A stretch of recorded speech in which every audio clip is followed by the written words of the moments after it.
Hello, जय हिंद दोस्तों, नमस्कार। आप लोगों का हार्दिक स्वागत एवं अभिनंदन मंदन है आपके अपने YouTube channel double A academy में।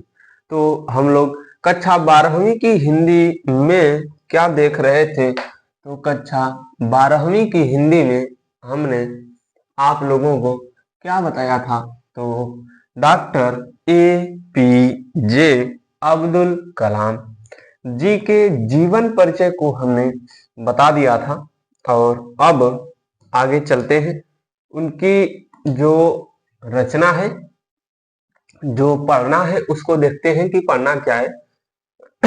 हम और हमारा आदर्श, तेजस्वी मन के संपादित अंश। इस रचना के बारे में या इस पाठ से आपको क्या मिलने वाला है? तो किसकी यह पुस्तक है? तो या किसकी यह रचना है? डॉक्टर APJ अब्दुल कलाम अपने जीवन और जीवन के आदर्श के बारे में बताने का प्रयास करते हैं और आप लोग उससे और मैं भी सीखूंगा। चलिए देखते हैं क्या है। मैं खास तौर से युवा छात्रों से ही क्यों मिलता हूँ? उनके मन का मलाल है, विचार है। कहते हैं कि मैं खास तौर से युवा छात्रों से ही क्यों मिलता हूँ? इस सवाल का जवाब तलाशते हुए मैं अपने छात्र जीवन के दिनों के बारे में सोचने लगा। अब्दुल कलाम जी कह रहे हैं कि मैं अपने पुरानी जो छात्र का जीवन था उसके बारे में सोचने लगा कि मैं छात्रों से, युवा छात्रों से ही क्यों मिलता हूँ। फिर कहते हैं, रामेश्वरम के द्वीप से बाहर निकलकर यह कितनी लंबी यात्रा रही। हमने बताया कि उनका जन्म स्थान रामेश्वरम, रामेश्वरम एक छोटा सा स्थान। रामेश्वर से निकलकर उन्होंने बहुत दूरी तक यात्रा की, उसी को बता रहे हैं। पीछे मुड़कर देखता हूं तो विश्वास नहीं होता, आखिर वह क्या था जिसके कारण यह संभव हो सका। कहते हैं कि यदि मैं अपने पुराने दिनों को सोचता हूँ, देखता हूँ, तो मुझे विश्वास नहीं हो पाता है कि बहुत लंबी यात्रा मैं कर चुका हूँ और यह कैसे हुआ, क्यों हुआ, इसका भी मुझे कोई अनुमान नहीं है, इसका भी कोई मुझे पता नहीं है। कहते हैं कि महत्वाकांक्षा क्या थी? क्वेश्चन मार्क लगा है, प्रश्नवाचक चिन्ह। तो कहते हैं कि महत्वाकांक्षा क्या थी? कई बातें मेरे दिमाग में आती हैं। मेरा ख्याल है कि सबसे महत्वपूर्ण बात यह रही कि मैंने अपने योगदान के मुताबिक ही अपना मूल्य आंका। कहते हैं कि मेरे दिमाग में कई बातें आती हैं, परंतु मेरा ख्याल यह है कि सबसे पहले और सबसे महत्वपूर्ण बात यह है कि मैंने योगदान के मुताबिक ही अपना मूल्य आंका कि मैं क्या कर सकता हूँ, मेरे अंदर गुण क्या है, इसके अनुसार ही मैंने क्या किया, अपने क्षेत्र का चयन किया। और यह अच्छी बात होती है मेरे दोस्त कि क्या किसी के अनुसार न चलकर अपने अनुसार चलिए, अपने अनुसार सोचिए और गुनिए और अपने सपनों का ताना बाना तैयार करिए। और इससे क्या होता है कि आपके अंदर जो गुण होता है वह बाहर निकलता है, साथ ही साथ आपके जो करने की क्षमता होती है वही आप करते हैं और यह अच्छी भी बात होती है। हाँ, बुनियादी बात जो आपको समझनी चाहिए वह यह है कि आप जीवन की अच्छी चीजों को पाने का हक रखते हैं। बुनियादी का मतलब होता है, इंग्लिश में बोलें तो बेसिक, बहुत निम्न स्तर पर और निम्न स्तर से उच्च स्तर की ओर गमन करने वाली बुनियादी बात यह है। मतलब कि सबसे निम्न या सबसे अच्छी बात यह है कि आप अपने जीवन के बारे में क्या करिए, सोचिए। और हाँ, अच्छी चीजों को पाने का हक आप भी रखते हैं। अच्छी चीजों को पाने का हक, हक का अर्थ होता है अधिकार। अच्छी चीजों को पाने का अधिकार आप भी रखते हैं। इसका मतलब ये नहीं कि किसी से उस वस्तु को छीन लिया जाए, नहीं। किसी को यदि आप जीतना चाहते हैं, किसी से किसी वस्तु को लेना चाहते हैं तो उसको जीतिए, कहेंगे कि सर अब जीता कैसे जाएगा? तो जीतने का सबसे आसान तरीका है कि जितना मेहनत वह कर रहा है, उससे ज़्यादा मेहनत कर दीजिए, आप उसको पा जाएँगे। लक्ष्य को पाने के लिए कोई 8 घंटा मेहनत कर रहा है, तो आप 10 घंटा मेहनत करिए, तब लक्ष्य मिलता है, तब वह वस्तु आपको मिलती है, नहीं ऐसे नहीं मिलती है। आगे चलिए, उनका जो ईश्वर की दी हुई है, यानी अच्छी चीज़ों को पाने का अधिकार या हक आपके पास है, उनका जो ईश्वर को दी हुई है। सभी लोगों को ईश्वर के द्वारा दी गई शक्ति होती है और वह होता है कार्य करने की क्षमता। सभी लोग कार्य करें। आगे देखें, जब तक हमारे विद्यार्थियों और युवाओं को यह भरोसा नहीं होगा कि वे विकसित भारत के नागरिक बनने योग्य हैं, तब तक वे जिम्मेदार और ज्ञानवान नागरिक भी कैसे बन सकेंगे। कहते हैं कि जब तक हमारे भारत के युवाओं को क्या यह पता नहीं चलेगा कि वह विकसित भारत के नागरिक बनने योग्य हो गए हैं, तब तक वह कोई कार्य नहीं करेंगे। ठीक है, आगे देखिए, विकसित देशों की समृद्धि के पीछे कोई रहस्य नहीं है। कहते हैं कि जो विकसित देश है, उसकी समृद्धि, उसके पीछे कोई रहस्य नहीं है। ऐतिहासिक तथ्य बस इतना है कि इन राष्ट्र जिन्हें G8 के नाम से पुकारा जाता है, के लोगों ने पीढ़ी दर पीढ़ी विश्वास को पुख्ता किया कि मजबूत और समृद्ध देश में उन्हें अच्छा जीवन बिताना है। तब सच्चाई उनकी आकांक्षाओं के अनुरूप ढल गई। कहते हैं कि जो विकसित देश है, वह पीढ़ी दर पीढ़ी अपने अंदर विश्वास लाया कि हम लोग बहुत अग्रणी हैं, आगे जाएंगे भी, और कैसे जाएंगे, तो कार्य करके जाएंगे, वैसे नहीं जाएंगे। तो कार्य करने के लिए प्रेरित करना होगा, विश्वास करना होगा, तो तब बालक आगे जाते हैं, तब देश आगे जाता है। चलिए आगे चलते हैं। यहाँ पर आकांक्षाओं के अनुरूप ढल गई। ठीक है, मैं यह नहीं मानता कि समृद्धि और अध्यात्म एक दूसरे के विरोधी हैं।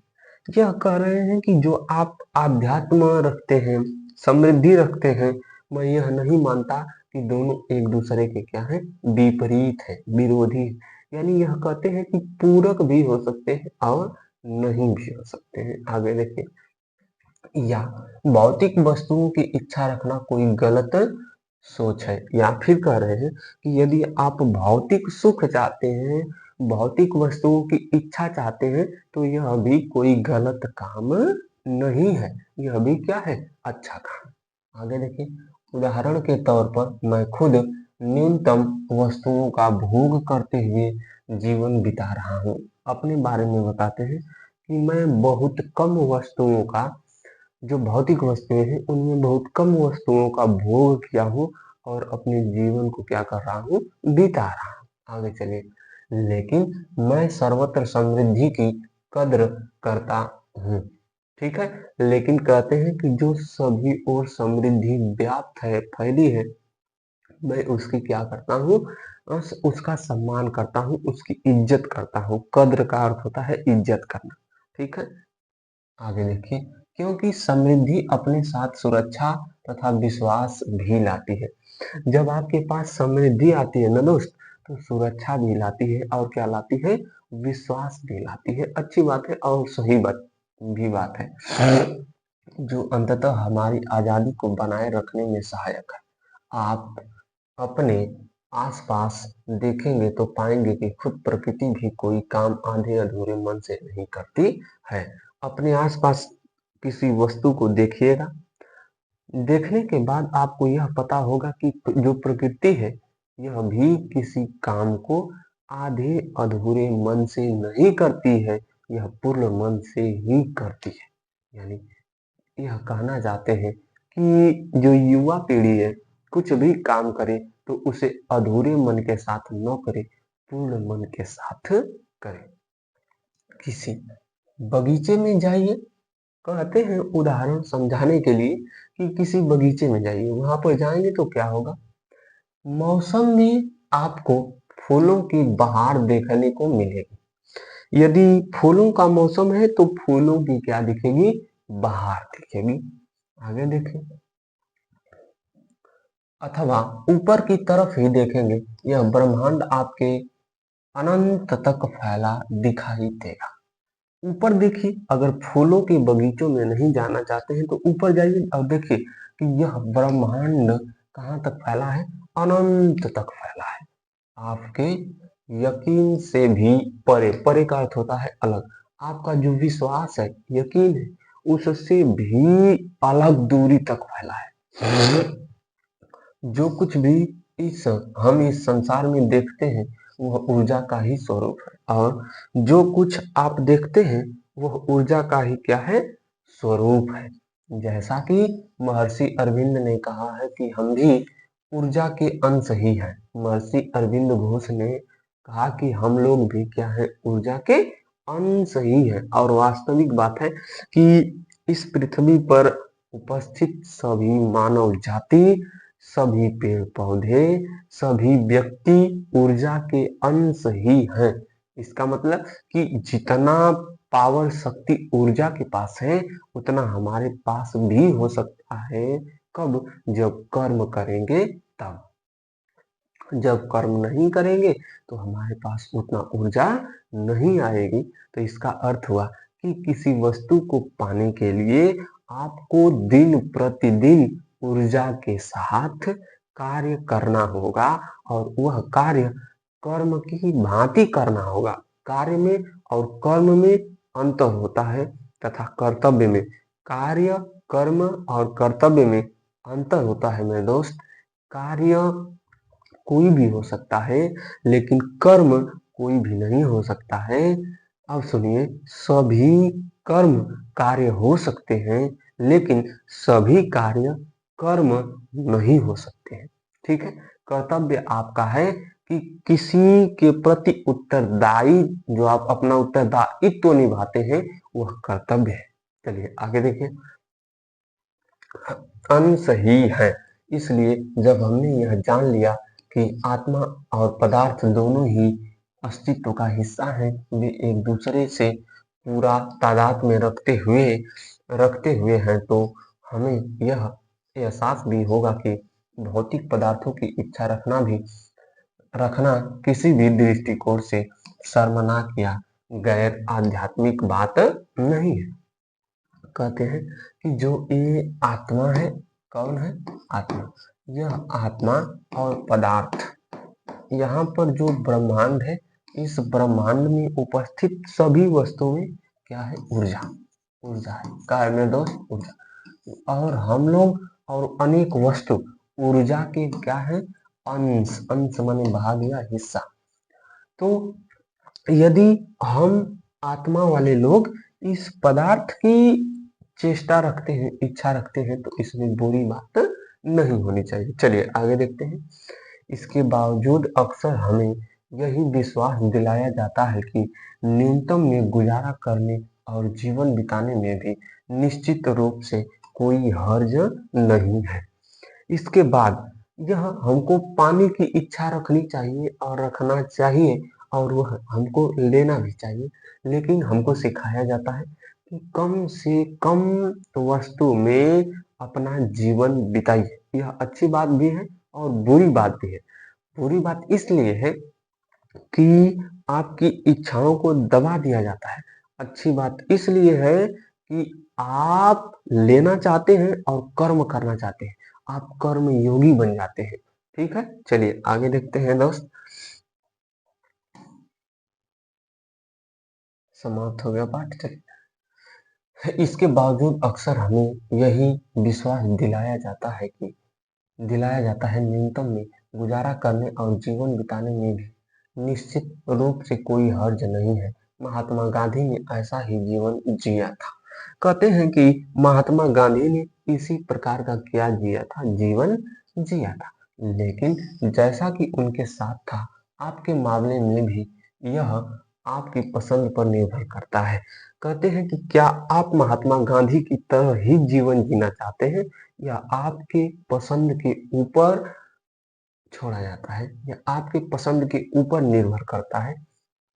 आपकी ऐसी जीवन शैली इसलिए है क्योंकि इससे वे तमाम ज़रूरतें पूरी होती हैं जो आपके भीतर की गहराइयों से उपजी होती हैं। जो आप जीवन जी रहे हैं, ध्यान से सुनिए, जो आप जीवन जी रहे हैं, कोई व्यक्ति इससे संतुष्ट भी होगा और अधिक से अधिक लोग संतुष्ट नहीं होंगे। क्यों? क्योंकि उनकी इच्छाएँ पूर्ण नहीं हो पाती होंगी और इच्छा कर्म करने के लिए प्रेरित करती है और यह ज़रूरी भी है।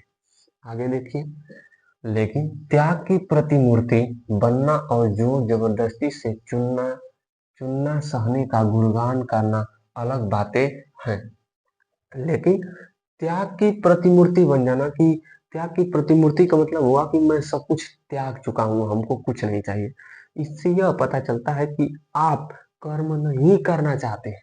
जब कर्म नहीं करेंगे तो आपको फल नहीं मिलेगा। आगे देखिए, हमारी युवा शक्ति से संपर्क कायम रखने में मेरे फैसले का आधार भी यही रहता है।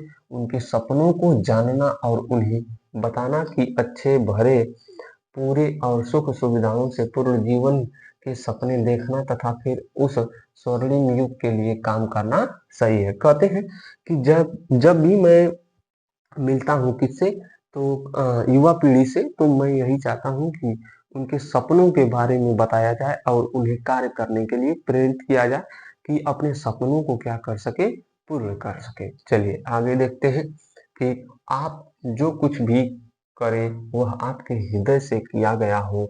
अपनी आत्मा को अभिव्यक्ति दें और इस तरह आप अपने आसपास प्यार तथा खुशियों का प्रसार कर सकेंगे। कहते हैं कि